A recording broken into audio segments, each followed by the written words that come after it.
सैयदना अबू मूसा Ashari रजी अल्लाह अन्हो ने सैयदा आयशा रजी अल्लाह अन्हो से कहा, मैं आपसे एक सवाल करना चाहता हूँ जबकि मैं आपसे शर्माता भी हूँ। इन्होंने कहा, तुम सवाल करो और ना शर्माओ, मैं तुम्हारी माँ ही हूँ। फिर इन्होंने इस आदमी के बारे में सवाल किया जो अपनी बीवी से मुजामत करता है लेकिन अनजाल नहीं होता।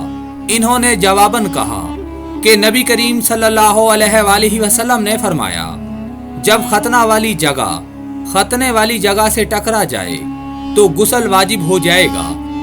नबी अकरम सल्लल्लाहु अलैहि वसल्लम ने फरमाया, जब मर्द औरत की चारों शाखों, दोनों पिंडलियां और दोनों रानों या दोनों हाथों और दोनों पैरों के दरमियान बैठे और मर्द का खतना औरत के खतना से मिल जाए, यानी मर्द के अज़ुए तनासल की सपारी औरत की शर्मगाह के अंदर दाखिल हो जाए तो गुसल वाजिब हो गया। हजूर ने फरमाया, अल्लाह उस शख्स के चेहरे को तरोताज़ा रखे जिसने मेरे से कोई हदीस सुनी, फिर जैसे सुनी वैसे उसे आगे पहुंचा दिया।